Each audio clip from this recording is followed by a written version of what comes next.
guys, welcome back to my YouTube channel one more time. This is your DVJ Deepak here from Hyderabad. Welcome back to another vlog. My hair has grown so much, I need a haircut desperately. Today is 25th of April. There's no difference for a Sunday or a Monday or a weekend or a weekday these days during this lockdown. So in this vlog, I want to cover one particular thing which has been done by more or less every DJ whom I know from my city at least. So what that one thing people are doing these days is they are going live, playing the DJ sets online, streaming through OBS and Facebook Live and different apps, third-party apps to stream their music live. So one thing I've been noticing so far, or maybe one thing which repeatedly people have been mentioning about, is their particular live stream being struck by a copyright infringement act. What is this copyrights is all about? So if I am an artist of a particular track, so one particular track is created by me and I sell it to a record label. So there is going to be a deal between me and a record label who is buying the track, saying that whole and sole rights of this particular song are us.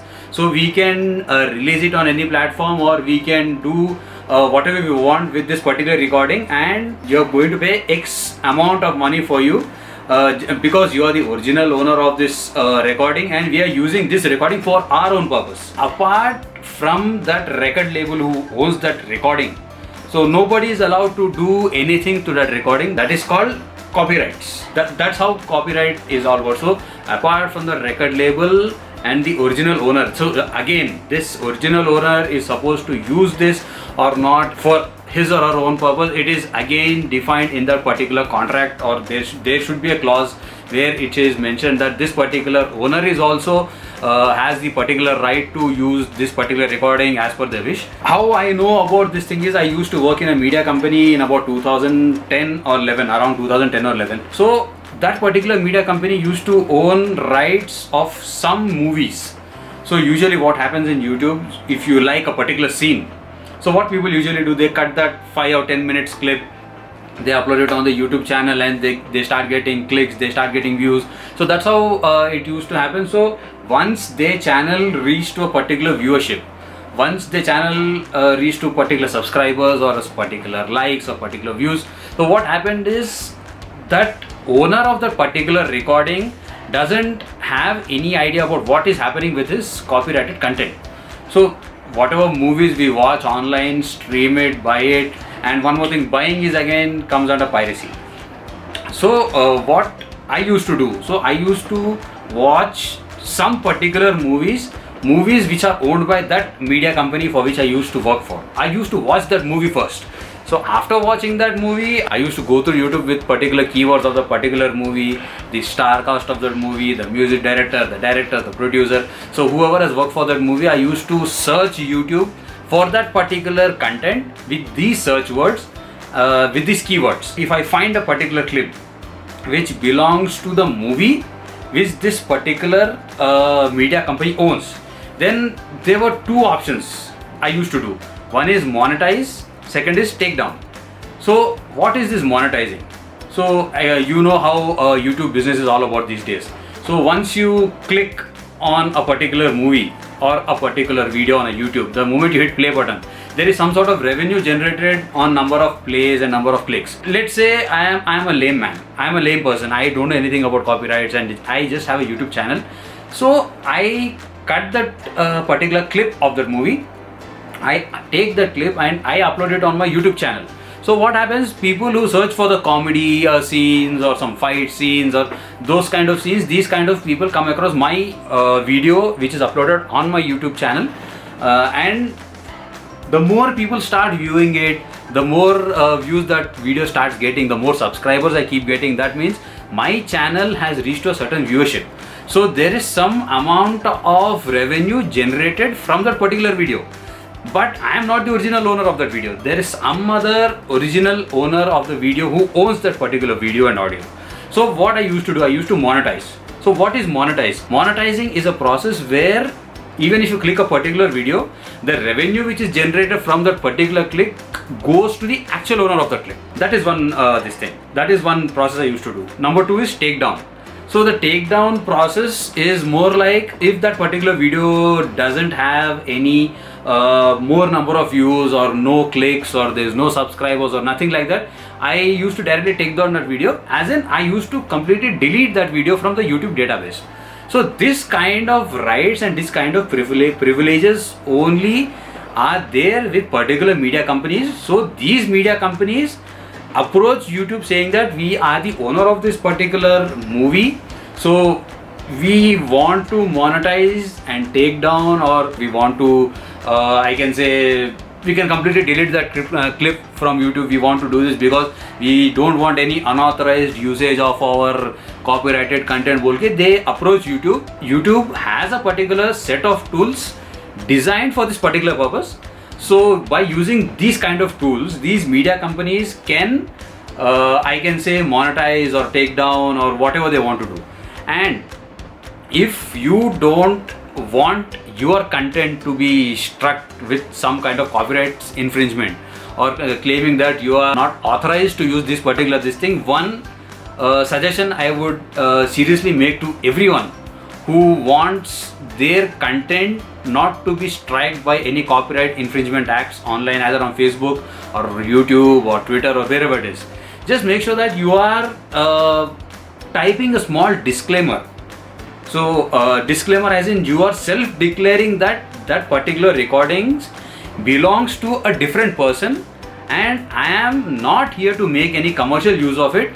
Maybe I am using this for my own creativity purpose. I want to show my creativity to people. So that's why I am using this recording. This content is not meant for making any commercial profit out of this karke. If you can draft a small disclaimer, something like that, and put it over your in the description box or in the description column of your audio or video recording which you want to put it up on Facebook or YouTube or wherever it is.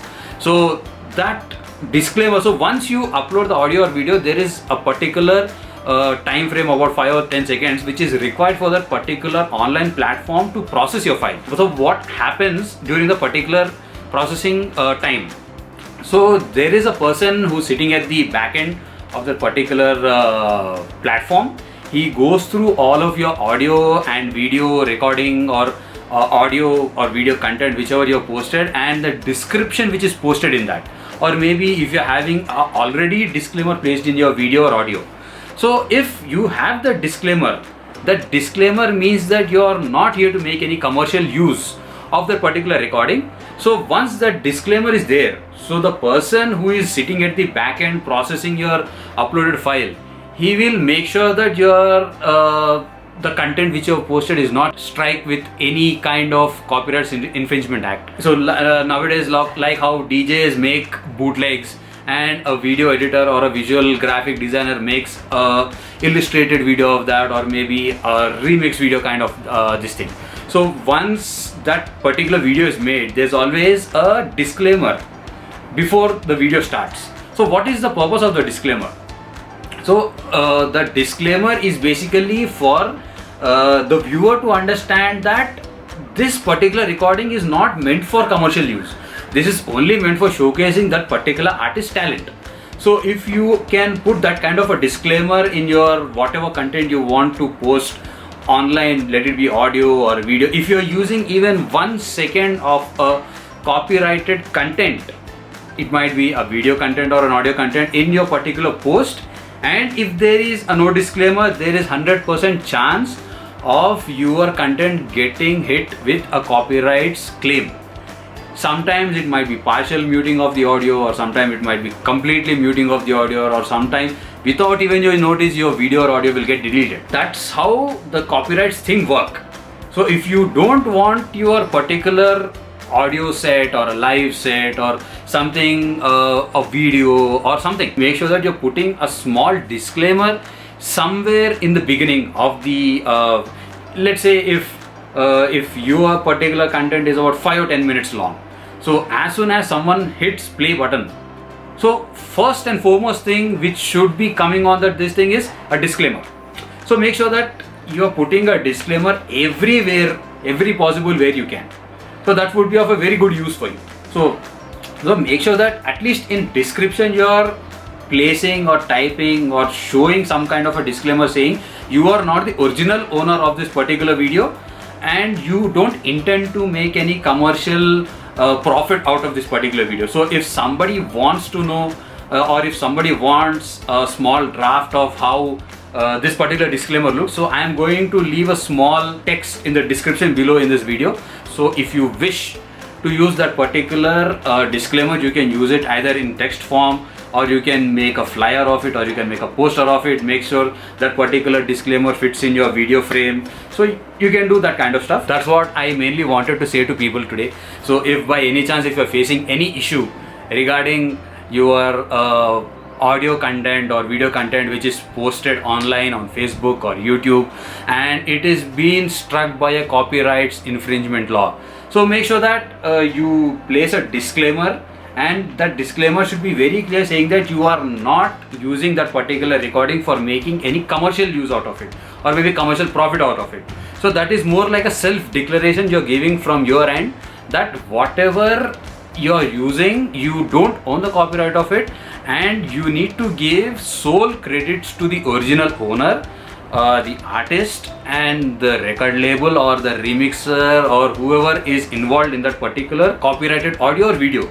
So make sure that you're giving due credits to each and every artist who has worked really very hard in putting that piece of art together and showcasing their talent. I would say genuine credit they deserve.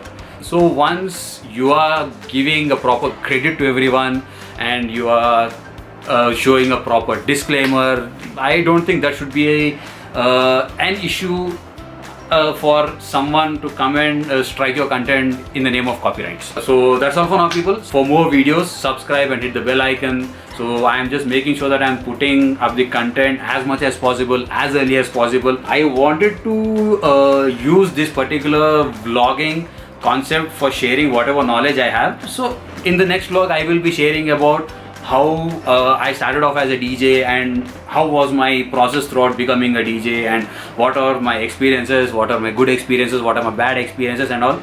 So most probably in the next vlog, maybe in the next 2-3 days, I'm planning to do another video, another vlog. In that particular video I will be explaining how my journey as a DJ as all began, how it all started and how I took it forward, how I pursued it and all. My vlogs are more towards knowledge sharing, sharing the information, and if you are dropping any of your queries in the comment section, I am going through the comments and I'm making, if possible, I'm making a video about that and sharing the same video with you. So probably it's more going to be like a informative vlog, sharing information, sharing knowledge, or maybe if you have something that I can learn, so I am ready for learning, you should be ready for learning. So the more you try to learn from things around you, the more you try to learn from people around you, so I don't think there should be an hint for your creativity. There's so much you can do. That's all for now, people. So I hope this particular video was helpful for you. So from now, make sure that if you're streaming something online or if you're posting something online, make sure that you are putting a small disclaimer or maybe giving credits to the original owner. These kind of things help you and your content from not getting struck with copyright infringement or making that you are illegally using this thing, you are involved in piracy and all that. So that's all, people. I hope this video was helpful for you. So until next time, see you.